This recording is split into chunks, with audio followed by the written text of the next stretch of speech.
thought it'd be fun to just like give a little bit of a background on why we decided to go with that. You might have to refresh me. Yeah. It's been a little bit. I remember that it was a long time in the making.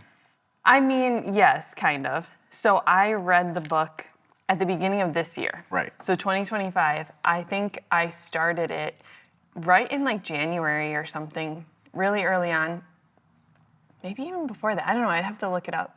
But the reason I ended up buying the book just randomly was because someone I follow on Instagram just, honestly, it wasn't even a huge point, but just in passing said like, well, every Christian should read The Bait of Satan by John Bevere. Yes. And it kind of caught me because I'm like, okay, if like every Christian should read this, like I'm just going to check it out because I like to read and stuff. And it sounded familiar to me too. So when I looked it up, I was like, I swear I saw that on my mom's bookcase when I was a kid. Like I had this weird like memory, and I think I texted her like, did you ever read that book? And she like checked, she's like, yep, I have it. And finding out like this book was written, you know, about 30 years ago now. Yeah. So literally like my mom bought it and had it. Pretty sure that they did a study of this like back when it came out at the church that you and I grew up in. Yeah. Like that's what I remembered of it. Like I remember hearing about it because it's a weird title. So it stood out to me of like the bait of Satan. Yeah. Yes. Honestly, I could remember like this is the new cover, but like I could remember the old cover. So I ended up buying it and reading through it and thinking like, this is amazing. Mm-hmm. Like it was hitting me so deeply. And so I think I was talking to you a lot about it. I was reaching out to people like, have you read this book? Like trying to find if anyone had read this. And nobody that I talked to had, but I was just like, I felt like it wasn't just for me, but I wasn't exactly sure what else we needed to do with it. And I was like, is this just where I'm at right now? Like, am I reading it and it's really good, it's really impacting me, but maybe it wouldn't be for other people. Maybe it's just what I needed to hear in this season. So like talking through that with you, sharing that with you. But that was when we started talking about it. Then I, of course, am always like taking anything that you say or like an idea that we have and thinking, where does that slot into what we want to do with the church? And that was where I was like, do you think you want to do this for women's? Or I think right away I was like, that sounds like something we need to take our whole church through.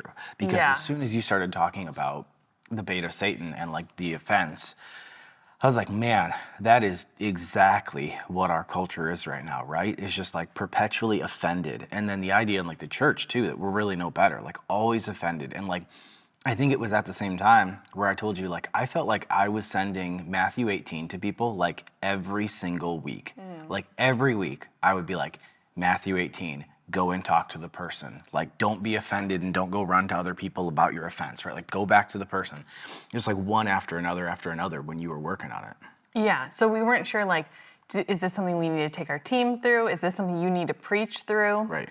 So kind of like all those different options we were talking through. I know this summer we talked a lot about it because we were like, what we need to, I'm just indecisive. Like, I just can't make a decision. And you were just like, and we've never done the same thing for men and women's before either. So that was the other thing is like, I was like, you know. We've never done the same thing. We've never done a video study either. Yes. Which was really strange. It was really different. And then my thought was like, well, you know, I wish men and women could go through it together as like couples. And you were like, no, it'd be way better if they were apart. Like it's actually a really good opportunity to separate men and women to deal with it in different ways, especially because your spouse could be the person that you're most offended with. Totally. And you're not going to say that if you're probably right next to them in a group. Yep. So we like watched all the talks multiple times beforehand. And It'd be fascinating to know because you read the book, I listened to the audio book, we watched the videos, I think I re-listened to the audio of the videos, then both of us took and watched through the videos. You watched the videos again. Then we both watched the videos again with our leaders, and then we both watched the videos with the class. Yeah. So what is that, like 5 times? It's like 5 through? times, yeah. Yeah. And that's like truly when it starts to stick. I agree. I felt like when we watched it like the 4th or 5th time, like the 4th time, where I was like, man, am my brain so slowed down by content that I need to watch things 4 times? But I think it's because like we really did want to grasp the entire concept of each one. Where I think in general, every time you hear a message, like you pick out a few things that really hit you, but like trying to really grasp it. It's like side note for anyone out there. Like that's why legitimately I sit through both services every weekend. It's so funny because when we started doing multiple services, I thought it would be so boring. I sit through both times every weekend when I'm not teaching. And every time I'm like, man, I don't know that I would have got that if I just watched it like once or listened to it once. So side note for like pro out there, like if you can, like literally just listening to the same message twice makes a huge difference. Well, yeah, I was like, some people, when we finished last night, like the application is like, just go back and watch them all again. Totally, yeah. Because you have to process through a lot of it. And two, like when you're in different stages of like forgiving someone or dealing with situations, stuff is going to hit you differently throughout the course. But I also heard, it was actually, I think, Lisa Bevere, when she said, the two main struggles of this generation is offense and cowardice. Dang. And when I heard that, I was like, I think we have to do this. Like, I think we need to focus on this as a church because I don't want that to be us and like our church to be held up by offense and to that be our thing that holds us back. That's really good. So like, Lisa's so hardcore. She's such a tough gal. maybe if somebody's like listening to this and they are not familiar with it, how would you describe like what is offense? You know, the brief overview of it. Yeah, well, like when John takes us through it, and then obviously to launch into this series, I actually taught the message. I took John's messages, and I actually took all 6 of those messages, and I pared it down into something that I thought, if someone didn't come to the group, would they still get a good overview from beginning to end? But then also as a tease or a lead into the actual group. The big thing that John goes through with that is that offense is like, it's the harm we suffer from someone else. And what's intriguing is that it really is, he describes in it how the offense is actually the difference between what your expectation is of somebody and what the reality is. So I loved what John did, where he's explaining the idea that someone could do the same thing for you. If someone you didn't know did just this amount for you, you might consider that a blessing. But this amount of something for someone who you expect a lot out of, like your spouse or your pastor, this gap between is this offense, right? And I think that's such a great way of putting it. And then the part that made it so sticky in my mind was when he talks about how the word for offense is the word scandalon, which is the bait stick of a trap. And so like when I taught it, I literally got out a live trap to try to show people like it's the trigger that like slams that door and captures you. And when we went through it a few different times, that's what really stood out to me so much was like, obviously we want everyone to be healthy. When we look at the overarching picture of the fact that Jesus says, like, you will be forgiven as you've forgiven others. Like, there's some really heavy verses there. I mean, like, that verse in general, which, you know, we get to throughout the course, it should put, like, serious pause in Christians, right? Because, like, the Lord's Prayer, I said this when we just had our group. Someone in it said, I've repeated the Lord's Prayer my entire life, right? Where people go, like, you know, our Father who art in heaven, hallowed be thy name, because they were raised in this church. They said, it wasn't until this that I realized every time I prayed it, I was praying for God to not forgive me. Because the prayer goes, forgive us our debts as we have forgiven others. And literally week 5 of this study, this person had this insane realization that they were like, every day when I prayed the Lord's Prayer, what I was functionally asking God to do is, don't forgive me, God. Don't forgive me. Yeah. Because I was asking him, forgive me as I've forgiven others. And he goes, and I had not forgiven others. I put like hardness in my heart towards people who had harmed me and hurt me and offended me, right? And I was like, that's wild, right? And I believe that so much with this whole idea of like the bait of Satan. When John talks about the idea that it just like it traps your life, like it keeps you from so much more that God would have for you if you can't get past this and you can't let go of offenses, that like even Christians, even people who are saved, if they hold on to an offense, like it could just constrict their life where they could never become who they're really meant to be, like in the Lord. So I think like as you work through that, that's what like really kind of sold it in my mind, where I was like, man, this is really potent. And then like preaching that and telling people like like the Lord is probably, like, if you understand this, would bring to your mind people who you need to release from this offense. Like, and we've been talking about that a little bit because, like, offense, I think, can be slightly different than even just like sinned against you. But even still, a sin against you can be an offense. But like how the Bible talks about the fact how like you have to forgive as you've been forgiven, and even like the idea of that forgiveness being offered, how it really is freeing to yourself. So that I think was what like sold it for us. As far as like this year was healthy, we felt like God said that was our focus. And when we went through this and watched those talks, I was like, I think there are a lot of people who are sick because of this, like spiritually sick because of the unforgiveness that they have in their heart. Yeah. That was one of the biggest revelations for me, because you hear him say it in the beginning, the expectation thing, and even like throughout the weeks talking with people, they'd say like, well, this person hurt me, but they didn't offend me. Yeah. And I'd be like, no. Right. What was the expectation? Yep. And what happened? Like, you can call it hurt, but it's an offense. Like, that's what that person did to you didn't meet your expectation. So for so many people, it was a parent, because it was like, you're supposed to be my parent. You're supposed to love me, be there for me, care for me, and like, this is what you did. So this is the offense.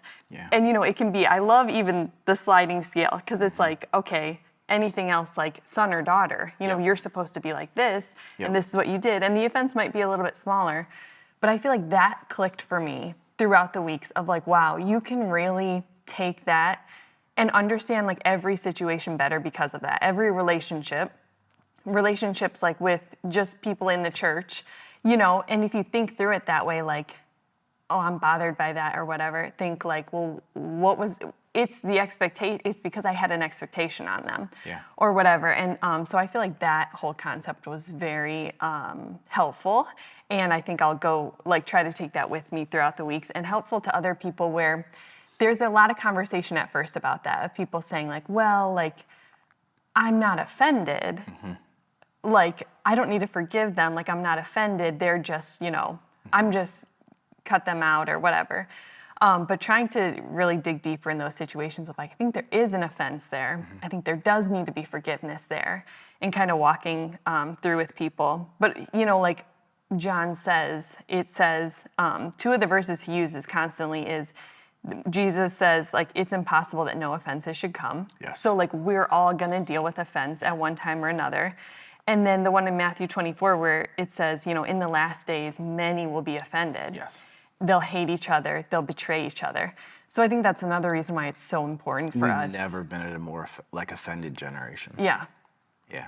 And like I totally agree with John with that it's just like, if you use that as your marker of in the last days, and then you did that, I think anybody in our current culture, what we've been walking through, would be like, it seems like it's sooner than later then. Because like that feeling of offense is just so prevalent in everything. And people who, like, you would say they have just an offended spirit. All the time. Like, they're just offended by everything. And so trying to make sure that we're not those people. And another benefit, I thought, through, like, going through it with our whole church, where, like, obviously not our whole church did this, but a large group of them did, I thought it'd be great to just have, like, a foundation to start from, where like we could encourage each other. I just heard a conversation the other day where one of our leaders told someone like, well, like, we're gonna move on, we're gonna forgive, like, we're talking about someone else, like, just having that part of our culture of like, we forgive, we let go of offenses, like, don't hold on to that offense. We're just, all of us, it's kind of in the forefront of our minds. And even like, I thought when you preached that message, you and I were like, I can't believe we don't talk about forgiveness more. Like, it's such a huge deal. I can't believe we're not like always talking about forgiving people. Well, the crazy part is that verse, like I said, that specifically talks about how Jesus multiple times says that, like, if you do not forgive, you will not be forgiven. It seems to me like if we're going to be like good teachers of the Bible and good disciplers of the church, we should get people saved. And one of the first conversations in discipleship should be, tell me about who you have not forgiven. Because like, if we actually believe what Jesus said, it's like, hey, you just accepted salvation. Like, you believe Jesus really is who he said he is. Now, like Jesus said, there's something that's dangerously like poisonous to your forgiveness from God. It's unforgiveness in your heart. We should talk about that. But like, we don't. And it's a huge thing to talk about because like as we've run into, like even as Christians, we can't agree on should we forgive everyone? Right. As Christians? Right. It's not everyone agrees that we should, but like we think that it's pretty clear that the Bible calls us to extend forgiveness as Jesus has forgiven us. Yes. Yes. Because people get that twisted where they think the idea is that Jesus only forgives those who ask for it. Like, that's the wrong way. That's like bad theology, because Jesus only forgiving those who ask for it, it makes it seem like it starts with us and goes to him. It's the opposite way around. Jesus does offer forgiveness to everyone, and then those who accept it receive it, and those who do not cannot. But yes, Jesus forgives Right. everyone, and then many reject it. And that's where people get the theology twisted of like, wait a second, like, did Jesus forgive everyone? And you're like, yeah, like you just got it backwards in your mind of thinking that you're forgiven by your own, like initiating that, where it's like if someone came and asked me for forgiveness, I'd give it to them. Right. But until they do, and that's backwards. Like it has to start with us because we've been forgiven, so we do. And I think John does a great job of that, where he even says in it, like, the idea is that type of forgiveness is impossible, Right. unless we have the love of Jesus that's been given to us. Like, if we've been forgiven, that's the point. Is it's almost like that whole thing where we cycle back with like faith and works, where like sometimes people will say like, like you're not saved by your works at all, and then like you read James, and James is like, faith without works is dead, and you're like, wait, so if there's no works, then you aren't actually, Right. and it's that problem of going like, no, it's not that you are not saved because you didn't do works. It's that you didn't do works because you aren't saved. And it's like the same thing with this, where it's like, it's not that you're not not forgiven by God because you won't forgive others. You won't forgive others because you truly haven't been forgiven yet.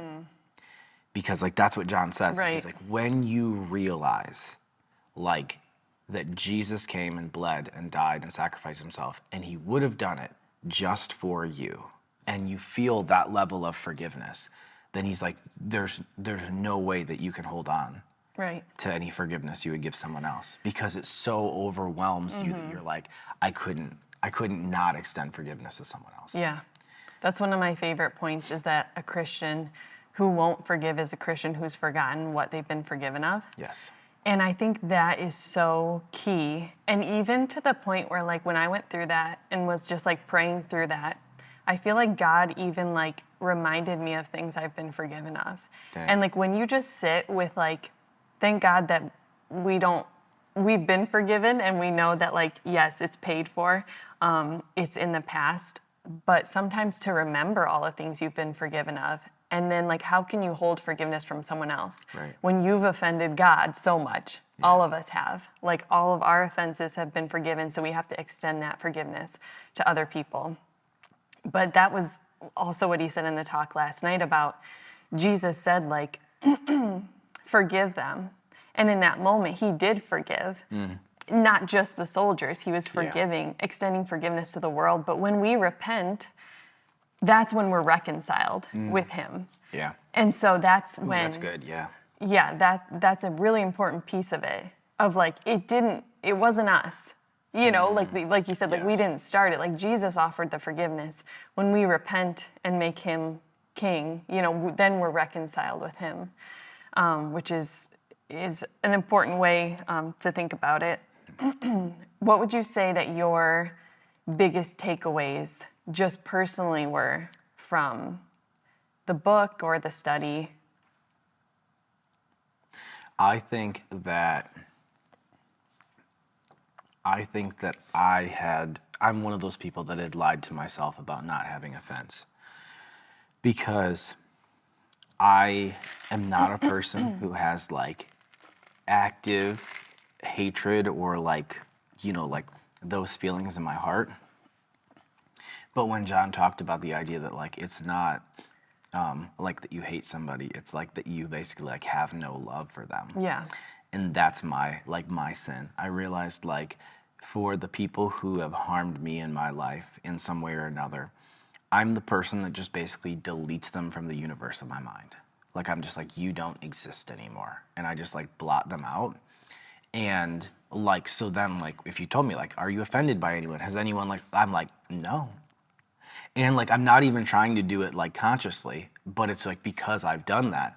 But then going through this and realizing, but like you've actually done that, and that is like you lack any love for that person. So you've erased them from your mind instead of like actually dealing with the offense and then holding them presently alive in your mind. Right. And like, then even as John says, like consciously like blessing them and asking like the Lord do good things in their life. And that's like, that was my big change for sure, where like it definitely challenged me, where I realized I had like offenses that I had to go through.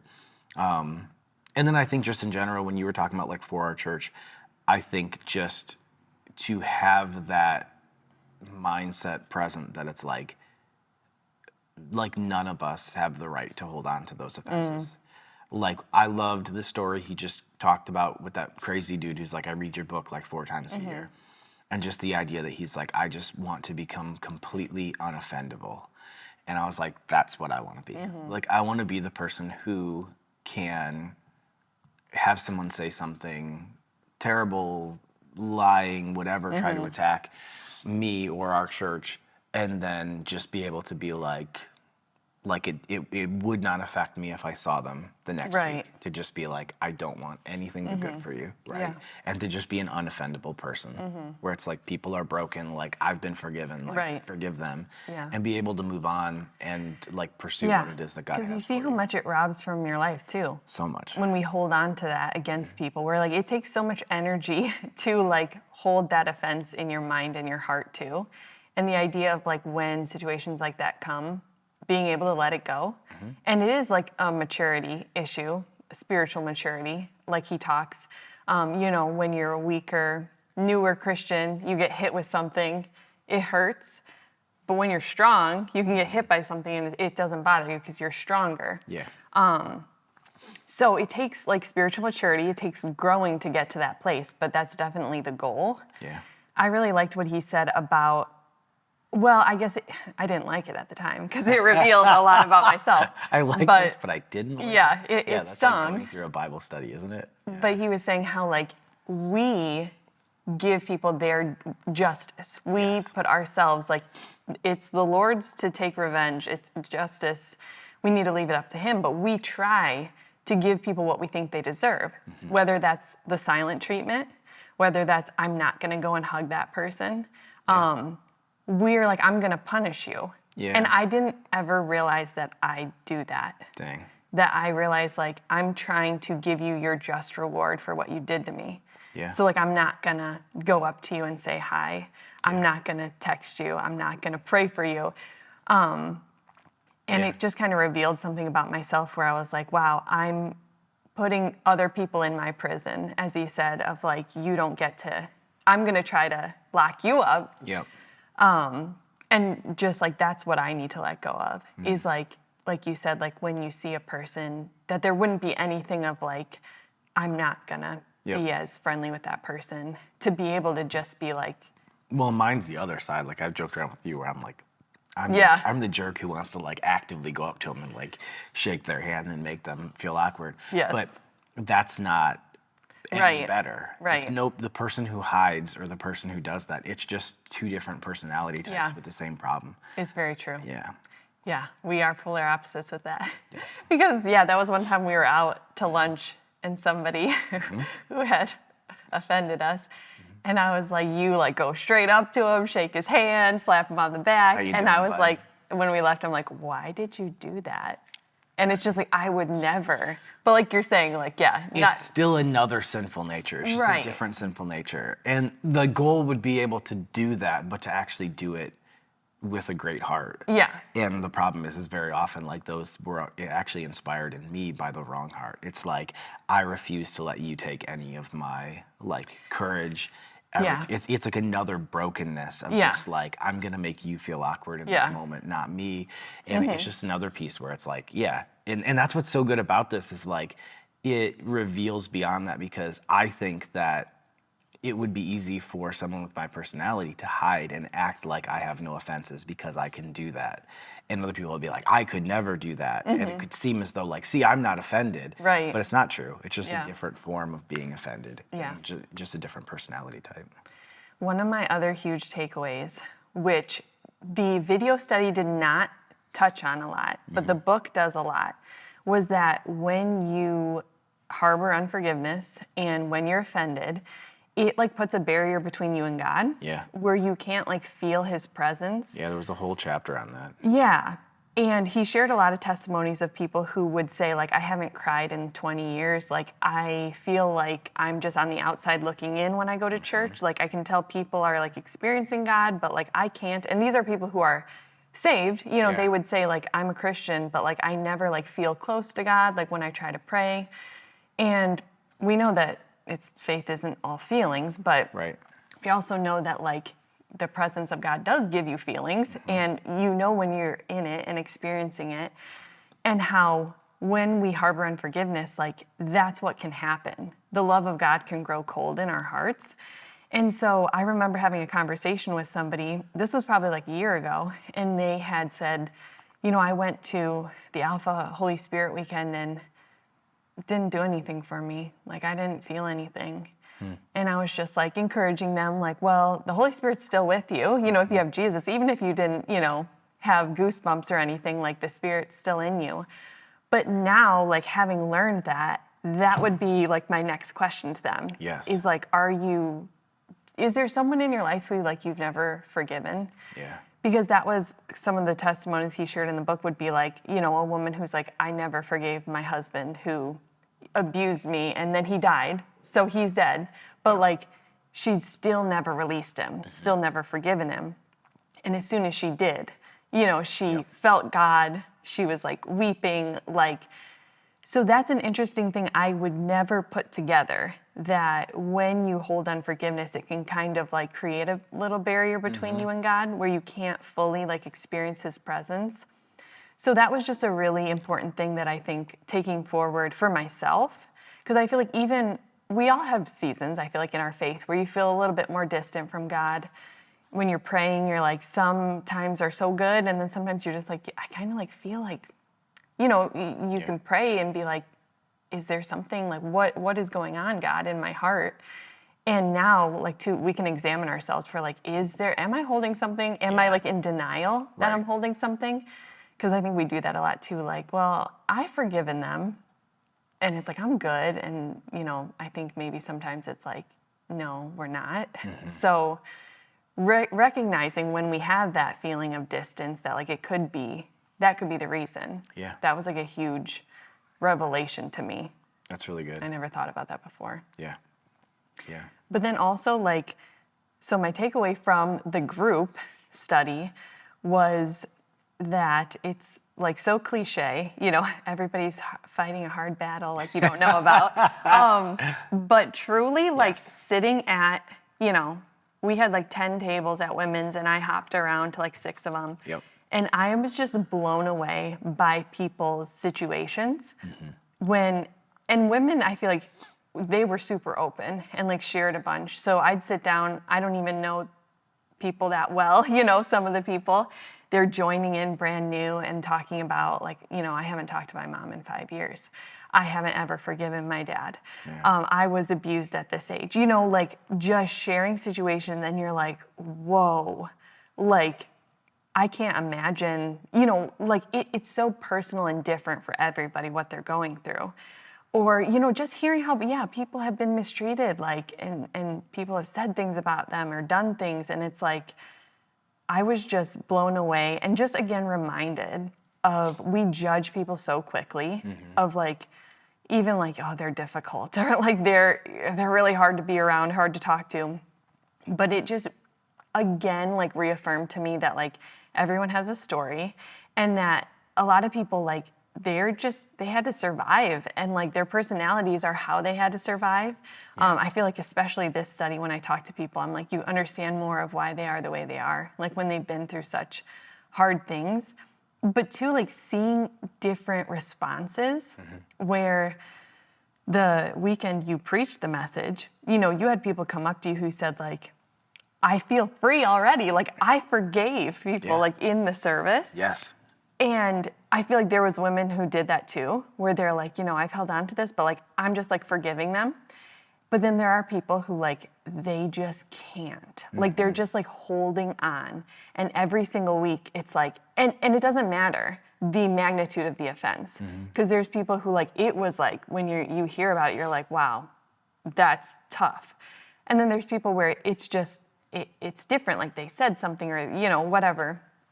And just the different personalities of like, some people can just be like, okay, I forgive them and I let it go.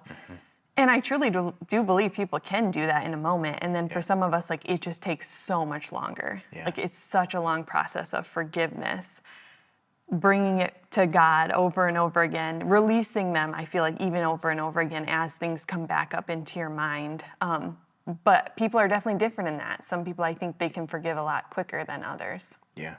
Yeah, for sure. And then what we were talking about too is just like the experiences of the men and women are so different, because that was why I wanted to do this as men and women and not do it as like a combined study, because I feel like the way that people process through that is so different and the conversations are so different. Like I think we had one a handful of weeks in where I just said like, I sat at a table and there was, you know, 8 guys, and all 8 of the guys who were talking about like offense were talking about their jobs. And like that is the thing where like they've experienced some of the biggest moments of like offense is like the way that their company treated them, the way that their boss treated them, the way their coworkers treated them. And I was like, how many women said that at your table this night? And you're like, 0? Like that wasn't even like a conversation that night. But how it is so different, and like that was a whole big thing for them, because I think it's like that, like taking so much identity in what you do, and that's where tons of these men had suffered like massive offenses, is like people who they trusted in like business, or like bosses who like they, you know, like feel like totally mistreated them. So it's interesting how like it went different ways. Like, we still had, you know, stories of like multiple tables where it was like, I think we've dealt with this with men and women where they're similar, where the biggest offense was like ex-spouses, like where they share kids with them. So like that struggle of like an ex where they share a child and they're trying to co-parent, but that's the person who's like offended them so much, like time and again. And how in the world do you do that? But it is different, because like I said, like we had a guy at our table that week he had somebody who was like super snide to him, and he was like surprised by it, like at work. It was like one of his direct leaders, and was like, what was up with that? And he's like, well, I'm just treating you like you treat me. And he's like, I was being respectful. And the guy was like, well, 3 years ago when I took over as the boss, you weren't though. And I was like, both, like, that's wild. But also I was like to the guy, like, is that not literally a picture of what John is saying? That guy is 3 years later, he's still trapped in like that interaction and like waiting for an opportunity to like get you back. Right. And I was like, and like this guy actually did go back and like tried to fix the situation. But what's interesting is he wasn't, like, he's like, I didn't think anything of it, like our relationship. Right. But how like there was like that offense that this guy had hold on to for 3 years, to be like, you should go give this guy this book. Right, like, for sure. You should read this. Well, Find freedom. We went through with our leaders, we did like trainings with the talks and talked about it. And the one you were like saying how the guys would talk about like the Civil War and like Politics. the government. like the idea of like leaders who would offend, like, like letting God be the judge. Yeah. And guys are like, but when do we take up guns and when do we take over the government? Yeah, guys have an And I interesting was just take like, on this. oh, like we were laughing, the women were, because they were like, that was not a problem at all for Politics the women. always comes up with guys. Yeah. That's so funny. I think what's interesting too, you were saying like sending Matthew 18 out to people, and I think most people would be familiar with that maybe when you think about like conflict and offense. But we were just talking the other day through that because I think a lot of people might take that wrong or they don't fully understand how to like put that into practice. Right. Well, the part we were talking about was that Matthew 18 is specifically talking about when someone has sinned against you. And the way we can know whether it's something that's a Matthew 18 idea or not is the first thing you do is go to the person on your own. You share the offense, and they said basically you can win the brother back. You can, if you explain the sin and they ask for forgiveness, you can win the brother back. If they don't, it says you follow up and you bring somebody who's a friend, a trusted person that loves both of you into the situation so that they can speak to it. If the person still doesn't, then you bring them before the entire church, which that's kind of an interesting conversation of whether it's the entire church or it's like the church leadership or what exactly that looks like. But probably in our modern application, it would be like church leaders, like a church elder or something like that to be able to speak to it. And then like if it's not, it says like consider them like you would like an unbeliever, like that you like would treat them as though they're not part of your brotherhood, right? And what I was saying is that you can tell if it's a Matthew 18 situation because if you wouldn't be willing to go and say we have to sit down with a pastor to work through this, then it's probably just an offense and it's not actually a sin. Because like that's the principle is like it's something that's been done against you that like it's a sin that's been done against you and you want forgiveness and healing and then you'd want to take it to the next level and the next level. And if it wasn't like I wouldn't want to like involve my pastor in this and like sit down and walk through this, then it probably isn't that they've really sinned against you. It might just be that you're offended. And that's not the same thing. We get offended by that gap, and it might be that the person didn't sin against us at all. In fact, it can be the fact that they didn't even mean anything by it. There was no harm intended. There was no like malice. There was none of that. Somebody just says something, and then you get offended because you had this differentiation between like what you expected them to say compared to what they did. They didn't do something. Right. Because you had the expectation of like, you're supposed to do this and they didn't. So it's like, it wasn't even an active thing. It was like what they didn't do or didn't say. Totally. Yes. I've had people come and literally say like they needed to talk to me because like I offended them by something I posted on social media and it wasn't about them at all. Right. But like the way that they read it was the offense. And it's like, okay, I didn't sin against you in that time. That's not what that was. But you were offended. And like, so those are two separate principles because really, like our conversation we had is like, everyone thinks like you need to run to the person and you need to tell them. Right. But in all reality, the big principle you need to get to is I need to become less offendable. Like that's actually the application of that. Like the great part is you should have conversations with people and say, when I heard this, I felt offended and this and this. But see, that's a different statement than you have sinned against me. When you did this, it harmed me, it injured me. You did something that I believe is wrong in principle. And if like you don't agree it's wrong, I would literally ask our pastor to come and tell you, I think it's wrong. That's different in regards to it slightly. It feels very similar because sometimes it is like it's kind of both and. It's like a sin against you plus offense. Yes. And I think it still works a lot better than going to Facebook or to your friends and talking about it, like going and talking to the person. But it might not be the fact that like in all reality, they've even sinned against you. Maybe you just need to go and say, I'm offended. Yeah. Me, I'm pointing fingers at myself when I'm talking to you. I was offended. And I just wanted to let you know because I don't want to be offended and I don't want there to be something between us. But the goal isn't like to like make them feel bad. It's to try to get to the place. And I think as we get healthier and healthier, we should be able to just let those things come off of us. Because we were talking about how like, I don't think a correct application from this study is like, now every time you get offended, go tell that person and have a conversation about it. The goal is just that you would not be easily offended, that you would overlook an offense, like the Bible says. Totally. So it's not considered a blessing, And it's so true, like John says in the one talk, how like we'll go to people. The way we think you go to someone is, you did this, this, this, but I forgive you of it. And it's like, that's a whole wrong way to go about it. And it can be the same way with the offense of like, the goal isn't to now, every time you get offended, go talk to the person. The goal is just to let it go. Yeah. And just let it slide off of you. Well, so the first application that I have had of this was a situation where I think both of us, it was a previous leader, and I think both of us did wrong in the scenario. But John did such a good description of sharing how you do that, because what I realized is like, that's my application. And I had to go to the person, and just like you said, the focus is not on them, it's on you. I was disrespectful, I was unkind, like I was whatever, disobedient, these different things. And I wanted to apologize for what I did at that time, right? And it's like, they don't even have to apologize for their half. Right. You're just fixing your part of like the offense of saying like, I'm not gonna hold on to anything, like I only want what's best for you, right?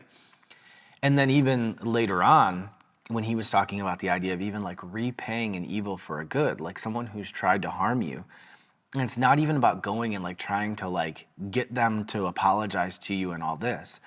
Like where he was saying, like there are people who are going to try to harm you, and you can just fight against that offended spirit inside of you by just consciously even deciding, I'm just going to bless this person. Like I'm going to ask the Lord to bless them, and I'm going to refuse to be offended.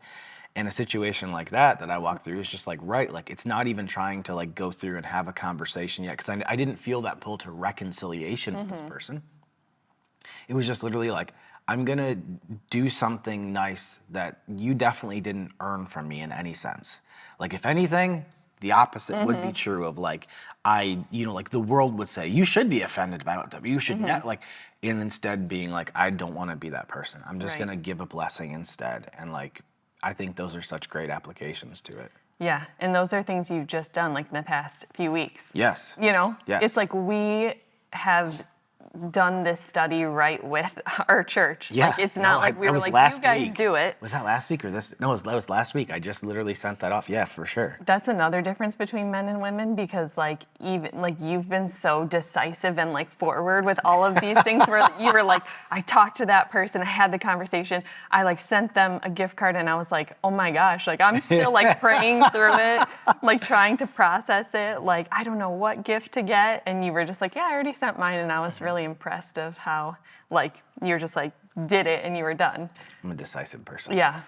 But the one part he talks about with that is when you go to somebody where it's like, yeah, realistically, there's probably been some wrong on both sides. Yeah. And I love how he said, like, even if you were 1% wrong, Yeah, like own you your apologize for your 1%. Yep. And I feel like that's such a good way to look at it. And it's such, like, it gets rid of your pride. Like, you have to have such a stance of humility to do that, to, like, when you think of any of these situations, like, when someone's really mistreated you, thinking of going and apologizing when they've done this, this, and this is so hard for us. It fights against everything within us of like, why should I would have nothing to say I'm sorry for? They did it to me.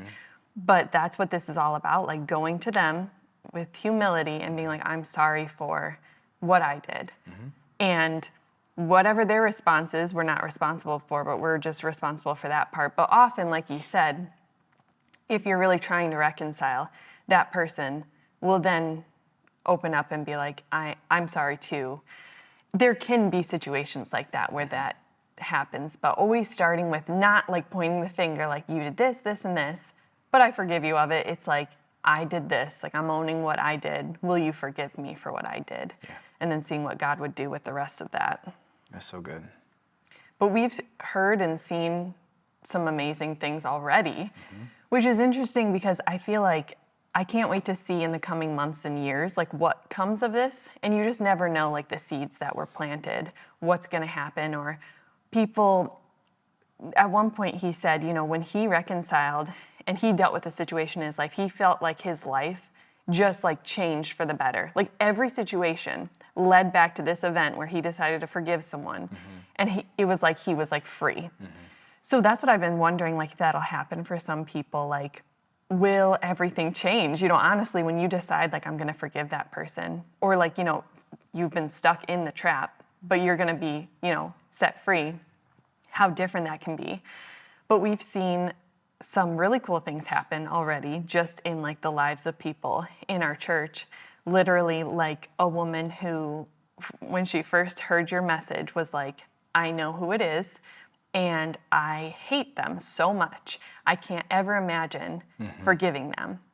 And like over the course of this 6 weeks, so that was like the first message, end of the 6 weeks, she invited this person to church and they're sitting together in church. It's amazing. Like insane Yeah. amounts of spiritual movement happening that we were just like in awe of, like seeing it unfold in real time, like from week to week. Yes. Was crazy. Yeah. The same week I taught, like you said, I had somebody who is a older gentleman, tough looking dude, came up to me in tears. And he said, when we prayed about like, is there somebody you've never forgiven? He's like, God brought 2 people to my mind right away. And he's like, and they've both been dead for years and years and years. He's like, and I thought like, oh, it's no big deal. He's like, and then I like forgave them. And he just like broke. Like, because he still had never forgiven them. He had never actually let go of the offense. He'd convinced himself to move on, because that's what like a logical guy does, is like, why are you still feeling, you know, like something about that, you know, like get over it, like it's silly. But like he had never actually dealt with the idea of like forgiving them and letting go of the offense, like putting it down. And it created like crazy freedom in his heart. Yeah. Yeah. And it's interesting how many parent relationships that either, like I heard of people writing, we had several challenges over the study. So there was the writing letters that you didn't necessarily have to send, although some people did like choose that as a way of releasing people, writing them a letter. By the end, you know, when we kind of came around full circle with it. And then we did where you would pay back someone with a blessing. Yep. Which was a really interesting one, because the idea was that somebody who's offended you, that you're just going to give them a blessing with no strings attached. Just like, here's like a really nice gift card to somewhere and just give it to them. And I was just so proud of the people who did it. Yeah. And hearing the stories that happened, like how creative they were with like, you know, one of the ladies, it was like a boss who had offended her, and she got her a birthday card with a really nice gift card in it and gave it to her. And it really, like, she was very surprised by the response. And then, you know, then there was another woman who did another, same thing, like wrote out a really nice card, gave a gift card to somebody, like to her person that came to mind, and the person wouldn't even accept it and just sent it back. Yep. So it was interesting seeing the different responses, but I was always just trying to encourage people, like, the response is not your responsibility. Totally. Just the action, just doing what God prompts you to do, because it's about what it accomplishes in our heart. Yes. So buying the gift card, sending the whatever gift, money, writing the note is what does the work. It's not about that person getting it. No. We had someone in a small town that has like a really bad neighbor, like a really mean neighbor, and they didn't know like any way to do anything for this person. But they knew that they go to the local tavern, so they paid the bartender to buy them 2 drinks when they came in on the weekend and say it was from your neighbor. And it was hilarious because the I heard it come back to the grapevine that the bartender said like the person just kept going like, why would they buy me a beer? Like, what's this about? What's the catch? Like, what's the thing? And she's like, I don't know. She said she wanted to buy you a drink, like be neighborly, like. I was like, that's like fascinating. But again, like, it's not like this person came over and was like, tell me about Jesus. Right, you know? right. But they were faithful to be like, how could I just do something kind for a person? And like, they don't like very little about this person except like, well, they go to the tavern like every Friday night. Be like, well, I'll do something just to be kind, even though they don't deserve it at all. Right. With how they've treated me. Yeah. It's just a good exercise for us. So if you didn't do that, you should still do that. Definitely do. The whole like a blessing for like whatever that is, I think that's so good because it's just like an active way to like murder any little bit of offense. Just like stab it, kill it, like put it to death. And it's like it takes something like that where like you literally spend some money and like time or something to just do that to yourself. Like even if you don't have a lot of money, do something. Right. Like even if it costs you something, because I just think like it could do really good work inside of you. Yeah. Don't repay evil for evil. Yep. So where do you think we go from here? Like, what's a good just thing to keep with you in your mind, or like as far as application on how to keep living this out? Yeah. Well, I mean, that one guy reads it every year, so I don't know. I guess you could literally get the book and you could refresh yourself. Or, I mean, we watch the talks 5 times.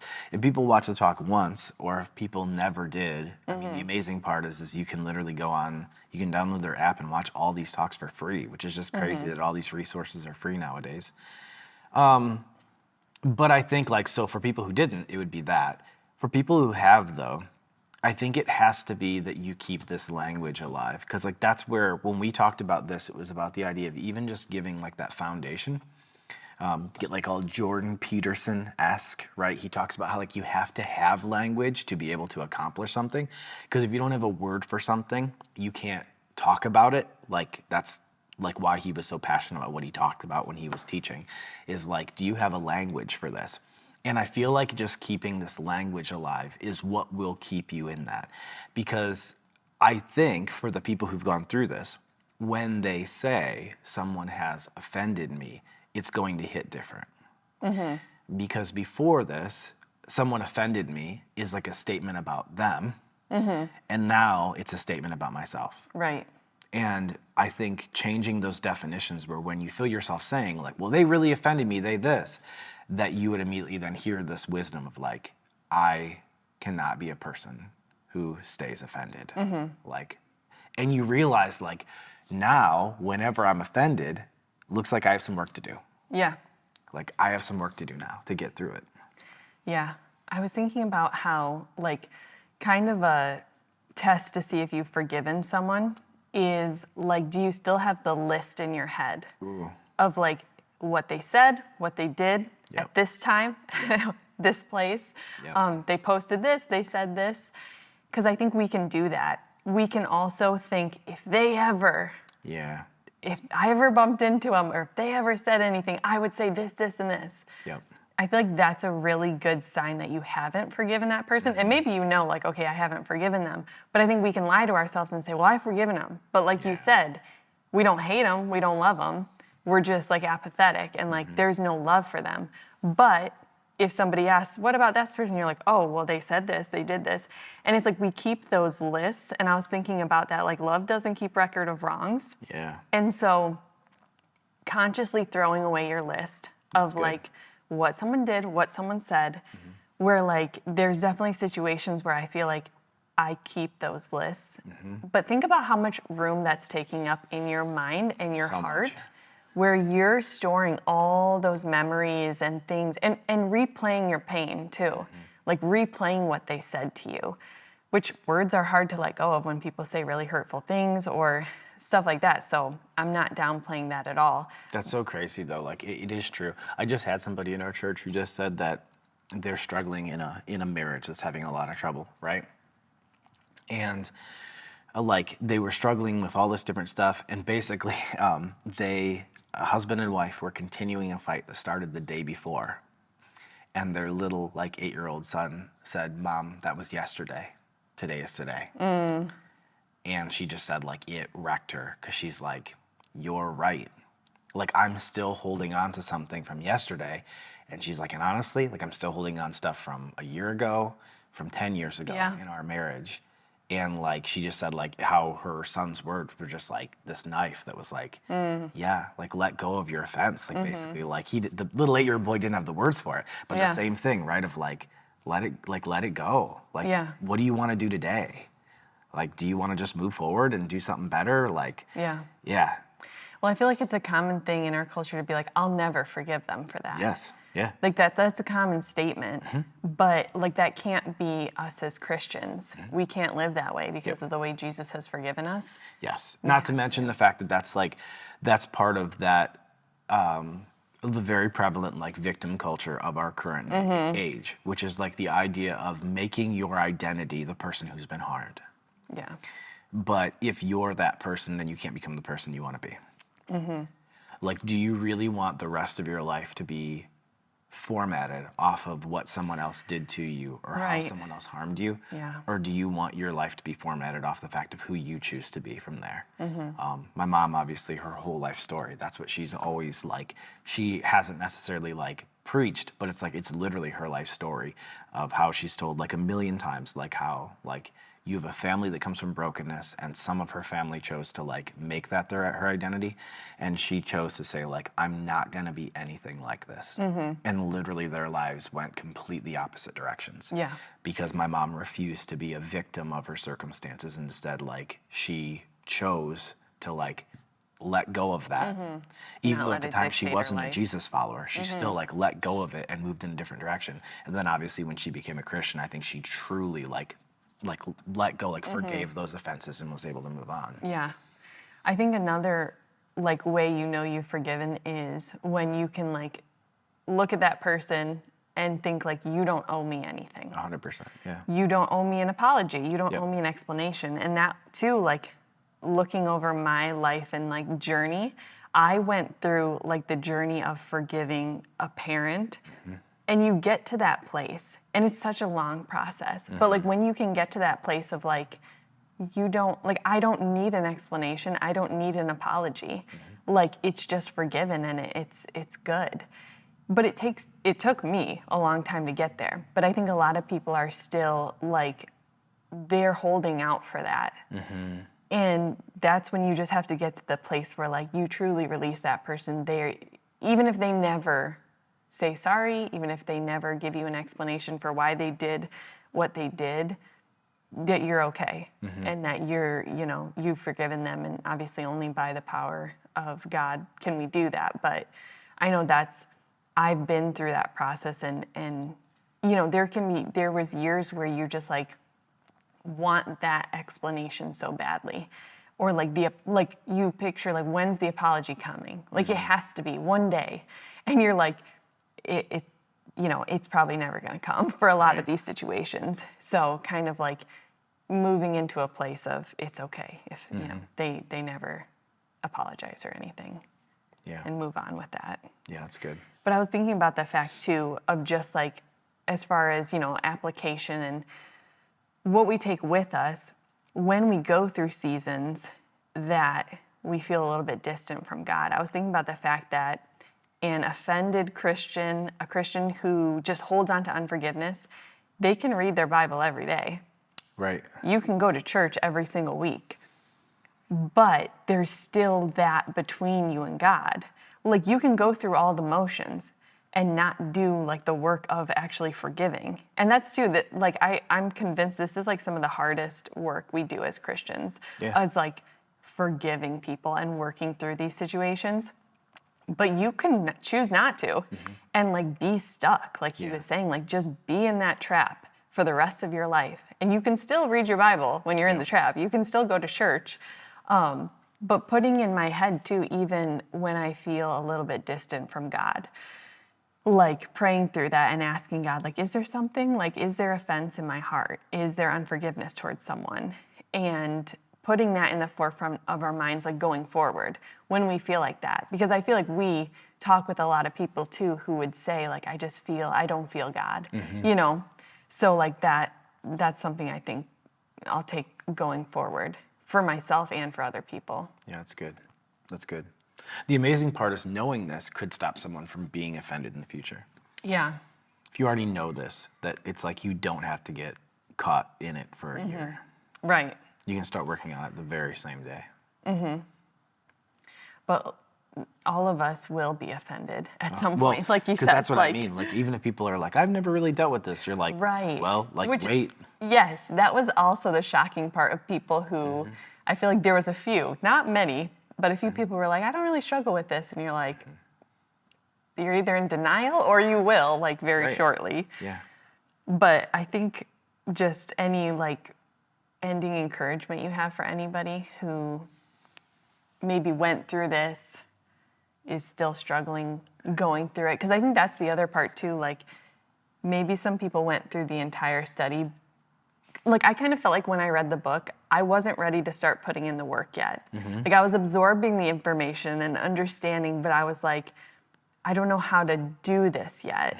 And so I'm wondering if there's people who went through the study and they're just like, okay, now I need to start actually doing it, but maybe they don't know how or. Well, so I mean, the first thing I would say is just go through it again, like we were saying, like, because it does help.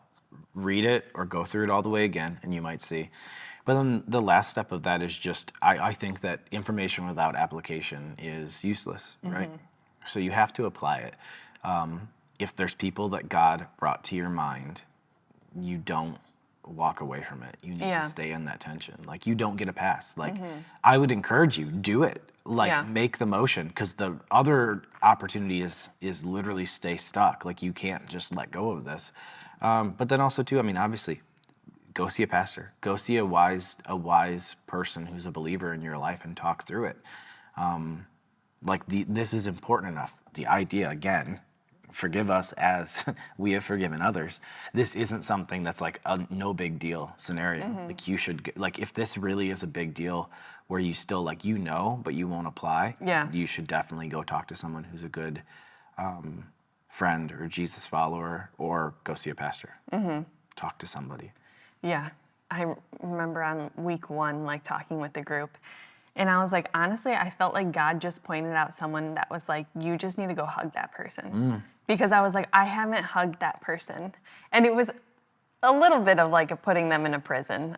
And he was just like, I just felt God say that, And so it's like, even those little things, if God had all brought someone to mind, acting on those things, like obedience, like we've been talking about, in the small things, like when you hear God, shortening that time, which I struggle with.